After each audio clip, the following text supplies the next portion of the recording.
Welcome to Surviving Toxic Abuse. This is a channel dedicated to the topic of overcoming trauma and challenges associated with being in toxic and abusive relationships. And my approach is very much coming from having been in a 2.5 year relationship with somebody who I deeply suspect, having never been able to actually officially get them to be diagnosed, as somebody who has co-occurring narcissistic and borderline personality disorder. Now, I'll just state again, I've said it on my last couple of videos, but I'm not an expert in this area. I'm not a psychologist, I'm not a counsellor, I'm not a trained psychotherapist, but I feel like I've got a degree in this subject now. Having been in a 2.5 year abusive relationship, you come out at the end of it and you seek answers. And so I've been out for 10 months now, and I'm still, in many ways, still on my healing recovery journey, and I suspect I will be for some time to come. These are scars that don't just disappear. I think they stay with you for a long time, sadly. Now, the way that I'm trying to approach this series is almost breaking down each episode into segments to try to tackle some of the aspects of it. And unfortunately, well, what will happen is that different subjects will sort of cross over into other episodes. Certain topics are going to cross-pollinate, so whilst I might focus on one particular area here, we may well bring that into other videos. And today's topic is really about the cycles of abuse, because there is definitely a pattern in this type of relationship. Now, as a man, I'm coming at this from my own experience, and if you're a woman, this may be different. If your narcissistic partner was a man or another female in a female-female relationship, likewise, if you're a man, you was in a dynamic with another male. But I was in a 2.5 year relationship with a lady, and what does that look like? Well, it comes in 3 phases, and if you've done any research into the topic of narcissistic or even borderline abuse, you'll know what that looks like. And it's effectively, it starts with the idealization phase. This is the part of the journey, the cycle, where everything is amazing. You have the initial love bombing and sex bombing, if you've been familiar with that. Oh yes, they certainly throw the sex bomb at you, don't they? And everything's amazing. They are at their very best. They smile, they mirror you. If you like rock music, they like rock music. If you like art galleries, they like art galleries. And certainly they're willing to try anything that you like to do. They put you on a pedestal. Now, no one is perfect. I am definitely not perfect. But that's almost how they see you. They have this fantasy and they idolize you, and in their head they see you as this amazing person, and that is the fairy tale, that is the image. You have come along and you're going to be that special person. And I genuinely don't know if for some people this is a fantasy that they're aware of, or whether this is all deeply subconscious, but nevertheless the idolization phase at the very beginning, that love bombing phase, is you are Mr. Perfect or Mrs. Perfect. You are the best thing since sliced bread. And then what happens is, inevitably, you will come down from that pedestal. The idolization phase will fade away. It may just stop abruptly overnight. And now they're seeing you differently. And we're going into the devaluation stage. Now, my initial idolization phase for me probably was about 3 months into the relationship before I started to be devalued, and that culminated in a breakup, which is the next phase. But before we get onto that, let's talk a little bit more about the devaluation. So my relationship with my narcissistic ex started amazingly. The first few dates just were perfect, and I've said so many times again, like that first date we had, it was just like the stars had aligned. She was beautiful, she was charming, she was intelligent, sophisticated, but she had a cheeky wink behind her eye. We laughed, we smiled, we spoke all night, conversation flowed. It was like I'd met my sort of mirror perfect person, whoever. And again, I'm not perfect, but she just, yeah, she was amazing. That's what I thought. And so the first few dates fly by, and then our third date was a weekend away, and we was walking and talking, and then we got into the sexual part of our relationship, which again was fantastic, amazing sexual relationship, and we would be in each other's company almost as much as we possibly could during the week, on the weekends, and that went on for a good few months. But then after 3 months, it was almost like little things had already started to happen, little changes that I look back on now, and she seemed to becoming more and more and more snappy. It was like if she couldn't get her own way, if she wasn't being worshipped, if you disagreed perhaps with something that she said or did, what she wanted you to do, if you wasn't doing what she wanted you to do or act in a way that she wanted you to act, and it's exhausting. And over the course of 2.5 years, I was absolutely exhausted. Um, so this brings about the devaluation, and as I say, this could come from one singular incident, or it could happen sort of gradually. But either way, you're now no longer the best thing. You're a bad thing. And it's weird black and white thinking, how they see you and how they split. And now they don't want you anymore. Now there's somebody else out there, and for some people, they may be starting to think about, I'm going to go and meet somebody else. Maybe they're doing that while they're still with you. Maybe they've got a dating app. Maybe they're going out talking to people. Who knows? They're very sly about what they do. So my narcissistic ex-partner would fall into the category of the covert narcissist, in the sense that she projected this air of vulnerability and to some extent would project that she was somebody who didn't want the limelight, who didn't seek attention, although that conflicted with a rather grandiosity part of her that actually did quite proactively seek attention and needed to be the centre of attention and have everything be made about her and love to create drama. So you've been devalued and then you're discarded, and that is the third part of the cycle.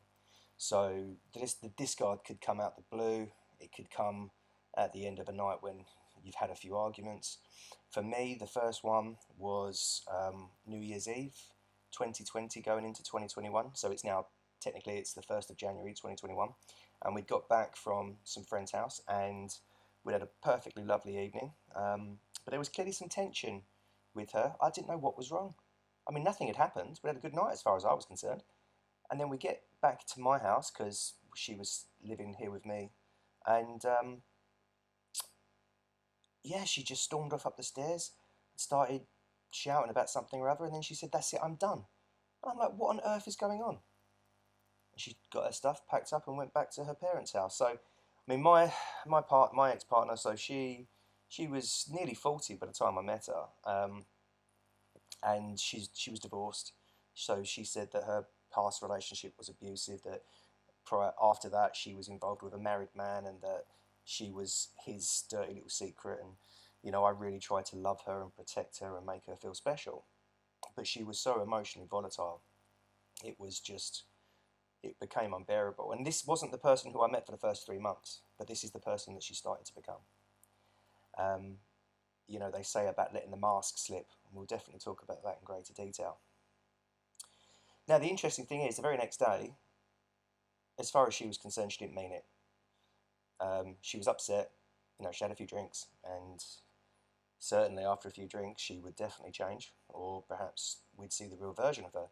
Either way, she was of the view that actually, no, I want to still be together. Now, this would play out like that over and over and over again for 2.5 years. I once worked out, I think, that there was a total of 12 breakups. 12 breakups. It's like getting broken up every other month. It's ridiculous. And I persevered with it, and I genuinely thought that things would get better. I didn't know about personality disorders. I just thought she was a difficult person. She was challenging. I thought that because of perhaps some traumas in her background, in her past, which, some of the things that she alluded to. I know that she was very entitled. So as a child, she was the youngest, and her two older brothers are technically her half brothers because they had different biological fathers, and there was quite the age gap. It was about 12 years, 10 years, and her parents are a little bit older.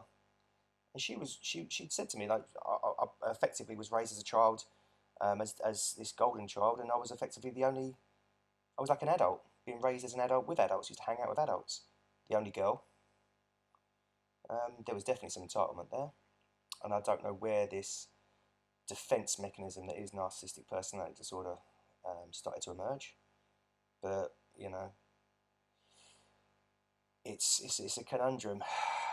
So by the time we got through to the end, 2.5 years later, my head was all over the place trying to work out what the hell this relationship was all about.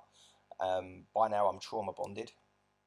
If you haven't had a chance to read up on that, please do, because understanding that's going to be crucial to overcoming this pain that you will probably be in if you're anything like I was. And you are so confused, discombobulated. I mean, I had complex post-traumatic stress disorder, and I'm still triggered now. And it becomes very difficult to trust and to open up. I've been on some dates, and I was seeing somebody for a little bit, and I almost just found myself waiting for the red flag to pop up. It's difficult to trust after you've been in this. And I think actually taking some time with that healing journey and putting in place mechanisms like counselling, possibly coaching, and certainly educating yourself around what you've been through. Now, the difficult thing when you come to talk about this, especially as a man, is that no one else is going to get it unless they've been in it themselves. I talk to people about what I've been through, and the usual response is shock. But they don't get it. They don't really truly understand it. Unless you've been in it, I don't think you get it.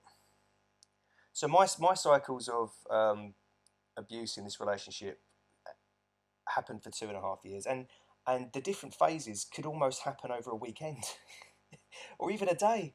You can wake up in the morning and you can be hugging and kissing and laughing and joking and making plans for the rest of the day. You've made a lovely breakfast for her or them. You're walking up to the train station holding hands. You get on a train into the city. You spend the day maybe walking around the shops, having a coffee, maybe walking along the canals. You stop off, you have a drink, you have a chat, and then at some point something happens and you're now a bad guy, and they don't want to know, and you're dumped. You're pushed aside. I can do better than you. I don't want you anymore. I'm actually going to share an incident that happened. So it was the weekend, and I'd been to the theatre with my family, so my parents and my youngest sister, and me and my ex-partner, we then agreed to meet afterwards in London, and we met in a pub, and we had a quick drink, and then we went to go and get something to eat, and we found a nice Indian restaurant around Soho, and it was lovely, really nice evening, had some good food, and then we went to a pub over the road, and she disappeared upstairs for quite some time, and when she came back down, we agreed that we'd head towards the train station, we'd have one quick drink in a pub by the station, and then we'd head home. And as we're getting ready to leave, she's suddenly become conscious that she hasn't got her bag. So we're in this pub by the station, and she realises that she doesn't have her bag, and she's panicking. Where's my bag? Where's my bag? It's like, I don't know. When did you last have it? And she doesn't have it, so she's sort of screaming at me to say, I need you to take control. I need you to take control. It's like, okay, calm down, calm down. We'll find your bag. We'll retrace our steps. We'll go back to the last place, and we'll ask behind the bar if somebody's handed it in. So we're walking back. This isn't the pub, this isn't the pub. I said, this is the pub. We go in, I speak to the security man. He calls over the manager. We asked the manager, has anybody handed in a bag? She said, yes, somebody has. We went upstairs. She said, is this the bag? My ex-partner said yes, confirmed the details of, and the contents there within. And and we um, and we went to leave. And it was such a relief because I thought, my God, if she's lost her bag, what on earth is going to happen? She'll just go nuts. And I said, I don't know about you, but I think I need a drink after that. And I said it jokingly. I actually didn't even want another drink. It just was a joke. And her response was like, how dare you make this all about you? How dare you make it all about you, you selfish bastard. And I'm like, what on earth? It was just a jest, just a throwaway comment. You've got your bag back. You asked me to take control. You asked me to help you find your bag, and we have. You should be relieved. And she storms off. And I'm trying to walk with her. I'm trying to hold her hand. She's refusing to hold my hand. We storm. Well, she's storming off towards the station, and I'm walking next to her, and she refuses to talk to me. We board the train. She refuses to say anything to me, and and then she refuses to get off at our stop. So I get off the train without her because she refused to get off, and I head home. And the very next morning, about 8 in the morning, I've woken to find her at the side of my bed staring at me. She had keys to my house, staring at me, and it was quite scary actually. She just was there watching me. That's a bit scary, isn't it? Imagine that your partner who's had this complete emotional mental breakdown and storms off is now just at the side of your bed staring at you while you was asleep. She's let herself into your house. And she was like, oh, I wanted to talk about last night. And I was like, I really don't think now's the moment. And of course, that then pissed her off even more, and she refused to speak to me for the rest of the day. When I did try to speak to her, it was, and then I got dumped the next day when she did decide to talk to me. Until a few days later, when we agreed to talk, and then we're back together. But here's the thing with a cycle of abuse: every time you go back, you lose a little bit more of your power, your self-worth, and they see you less and less. Each time, your value goes down. Think of it like stocks. Your share value goes down every single time you agree to go back with them. So I got back together with her 12 times over 2.5 years. My stock was worth nothing by the end. you know, that's I was just whatever she saw of me at the beginning. This, the way that she would have seen it, as we said, they idolize you. So I'm not saying that this is necessarily even a fair reflection of me. I'm not perfect, but whatever she saw in terms of a charming, handsome, confident, outgoing guy, by the end of it, that is not who I am. My stock is so low. I'm worthless. I offer her nothing, and it's sad, but it's true. You need to learn to break this cycle. You need to have enough self-worth, value yourself enough to say, actually, do you know what? I don't deserve this. Because the thing is, as I said to you, I'm not perfect. And yes, I did make mistakes in that relationship at times. But again, a lot of that is because of the nature of the relationship. And we can talk about something later on called reactive abuse. And reactive abuse is where they push you and push you and push you and push you and prod you and poke you until you eventually react. And then you're the bad guy. You're the one who's done it. You're the one who's caused the scene. You're the one who's been aggressive. You're the one who's gotten angry. You're the one who shouted. It's subtle. It's really subtle. And that level of passive aggression, subtle critiques, combined with downright mental breakdowns and shocking tantrums, because they're like children in many ways. In many ways, they're like children. They're like a 3-year-old having a tantrum because they can't get their own way. How do you deal with that as an adult, as a grown man or woman? How do you deal with trying to be in a romantic relationship with somebody who you just can't get through to? So these patterns of abuse go all the way through until what we call the final discard. We can talk about that. So it gets to a point where either your stock's so low and they're like, really do need to move on to some better supply now, because that word, it's really sad. I don't even like using it, but supply is what they need. They need to be loved. They need to be adored. They need to be worshipped, and they need to control you. And if they're not getting what they need from you anymore, which is the supply, then they'll move on. If you're not idolizing them and worshipping them, if you're starting to build up a bit of a defense against them, you're getting a bit of a backbone. If you're saying no to them, you're not agreeing with them, they're not getting their own way, well, that's no good either. I've got to get rid of you.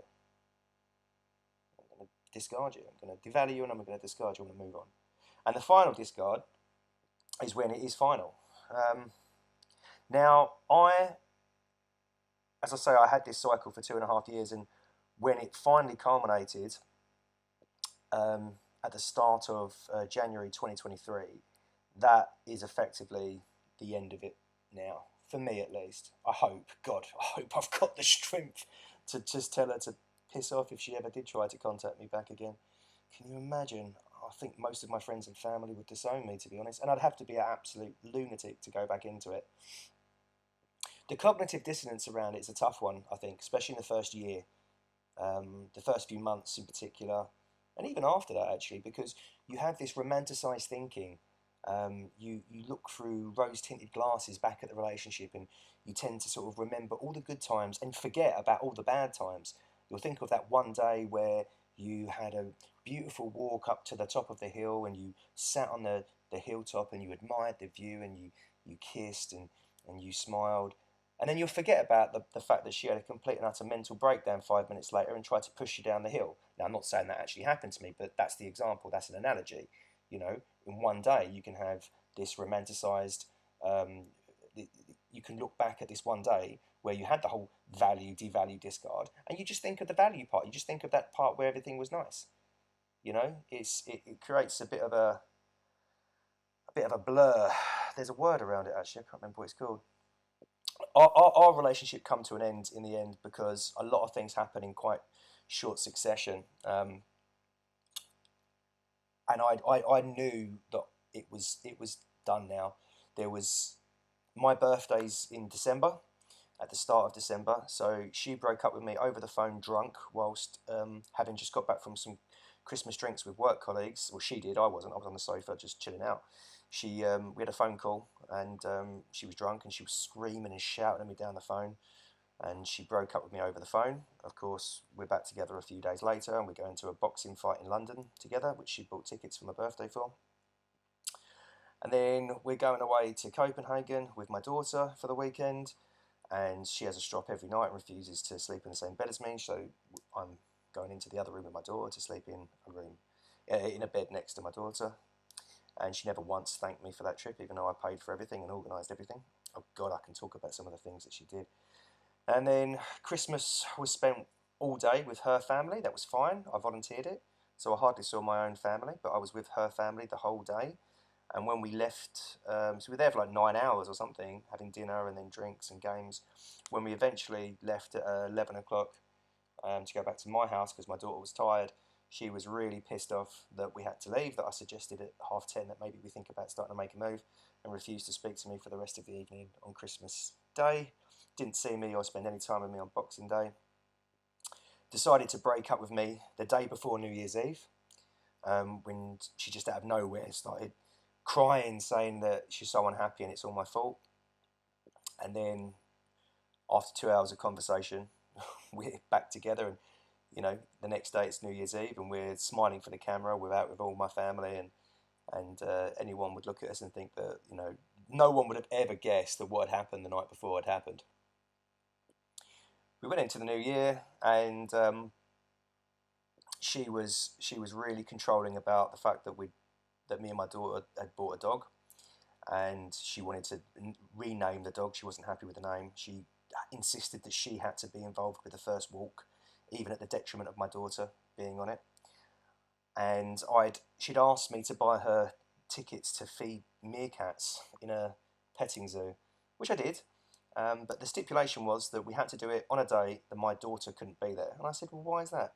She said, well, if we go when your daughter's there, she's going to want to feed the meerkats too. And I said, yeah. She's 7. Why wouldn't she? And then my ex said, well, if your daughter feeds the meerkats, then there's nothing special about me feeding the meerkats. So I don't want her to be there. And it's like, wow, you are competing with a 7-year-old. You're a 40, nearly 41-year-old woman, and you're competing with a 7-year-old. And then we'd booked up to go to Norway, this amazing trip to the Arctic Circle. I'd paid for it all in advance, and the agreement was that she would contribute what she could towards it later when she had a bit more money. And I booked all these experiences like driving huskies through the snow and going on a tour to see the Northern Lights. And we were due to go in 2 weeks' time, and we'd been out for the evening. We just popped to a local pub, had a bite to eat. I was paying because she had no money. And there was a scuffle that broke out, and she insisted on getting involved. Even though I told her not to get involved, she insisted on getting involved, and it created drama. And these guys wanted to kick off with us then after that, even though we had nothing to do with us, and she had to get involved. She had to be centre of attention. She had to try and make herself look like the hero. And it culminated in me nearly getting involved with it in terms of these guys wanting to then fight me. And we walked home, and she was just belittling me all the way home. She was moaning at me and just being horrible. And I remember we got home, and all of this had just culminated, and I just cried in the kitchen. She was in the living room, my living room, and I was in my kitchen crying. And then, she just said to me, do you know what? You're not happy. I'm not happy. I'm not going on that trip to Norway. And I just said to her, that's fine. Don't go. And so she packed up all her stuff, and she must have done this about 20 times, packed up all her stuff, and then went back to her house. I tried to ring her the next day, twice. She didn't answer. So I sent her a text saying, well, look, if you're not coming to Norway, we need to talk about the money. And her response was, oh, so you just want to do this over a text? I said, I tried to call you twice. And she said, well, if you really wanted to speak to me, you would have kept on ringing. I thought, Christ almighty, why are you playing this pathetic game? Could you not just communicate with me? So I thought about the whole thing, and we had a conversation the next day, and I said to her, look, the way I see it, there's 3 choices. Either you're going to give me money towards this holiday and not go, and then you're going to be really bitter. The alternative to that is that you do give me the money and you do come on the trip, but you don't want to go on the trip, and so you're going to feel really bitter. So the third option for me is you don't have to give me any money. You can walk away. Don't worry about it, and I'll go on my own. I'll go without you. And even that didn't make her happy. Even that pissed her off. And even that was me being controlling, even though she told me she didn't want to go. And the thing is, I don't think she actually expected me to go. I think she expected me to beg and plead for her to come, or for me to not go. And as it was, I went. And I contacted a couple of friends and said, hey, look, I'm going here to Norway. I've got an apartment booked, lovely view. Fancy coming? And they said, yeah. And so we went out there. I had a great time. I really did have a really, really amazing time. And when I came back, I'd been blocked on every channel. She'd cancelled our Disney Plus subscription. And sadistically, she wrote a letter to my daughter, which she posted to my ex-wife's house. I should point out that me and my ex-wife get on really well. We get on really, really, really well. We had a really healthy 14-year relationship. And it ended sadly, but it was anything other than narcissistic. It was a really good relationship, and I'm very happy for her in her new life with her new partner. And she's got two children with her new partner, and I'm sincerely very happy for her, and we have a great relationship. And when my narcissistic ex dropped this letter round to her house, I'm fairly certain this was try to hurt. This was to try and deliver a wound against me by proxy. So my ex-wife actually decided to not play that game, and she didn't even tell me about the letter. I did find out. My daughter did tell me several months down the line, but my ex-wife, tried to shield me from that, and that was how my cycle came to an end. Is it over? Drum roll. Dun, dun, dun. Cliffhanger. Well, yes and no. No, so, I mean, from what I've heard, narcissistic hoovers can come years down the line. Just because I haven't heard from her in the last 10 months doesn't mean that I haven't heard from her, full stop. And, you know, these people are so unpredictable. You know, right now, I suppose in her mind, I'm seen as very much in the devalued part of that cycle. There's been the discard, and she's moving on to fresh victims. But that's not to say that further down the line, she doesn't actually start to sort of look at me again in a positive light, because they have this weird black and white thinking. And if that's the case, then there's every chance that I might get a text out of the blue, or I might get a social media request, or whatever the case may be. And I'll cross that bridge when I come to it, because I'm still very much on my healing recovery journey, and I'm in a good place. I'm trying to be in a good place, and I've been doing my counselling. I've been doing Reiki. I have been doing meditation. Meditation's, I think, challenging for some people. I've been trying to get into it, and I've been getting down the gym a lot, keeping social with friends and family, booking up trips for me and my daughter to go away, and I'm trying to live my life, and that's what I would encourage all of you to do, because I think when you're in this cycle of abuse, you are isolated, you do get triangulated, you are isolated away from people, and they do try and control you, and you come out of it and you do feel like you've just gone through a war and you've got no strength left. So try and do the things that make you happy to try and recover from this. There's some really good channels out there that you could watch in relation to this topic and others. So I would recommend Ask Anushka. She's really good. I would recommend HG Tudor and Dr. Ramani as well. As I'm sure if you typed into the search bar surviving narcissistic abuse, you'll find plenty of content out there. And educating yourself around it is crucial, but don't make this mistake that I did, where you get to the point where you're almost obsessed with researching it. I think once you know what you know, you can start to focus on yourself. And one of the reasons why I started this channel was because I actually thought it'd be quite healing for me to sort of talk out loud and try to help other people through talking about lived experience. You know, there's a lot of channels out there where they tell you what you should and shouldn't do, but it's not always necessarily coming from first-hand experience. This isn't academic. This is the real harsh, bitter truth, and that's what I've tried to do here. And if that helps anybody, if that helps one person, then it's worth it. It's totally worth it. So thank you for listening. I hope this video's been informative. I hope it's helped you in some respects. If you'd like to know more about cycles of abuse, as I say, there's lots of information out there, and do educate yourself if you're on your healing recovery journey. If you've liked the content, please do give it a like. Feel free to subscribe, and look out for the next video. Thanks a lot. Cheers.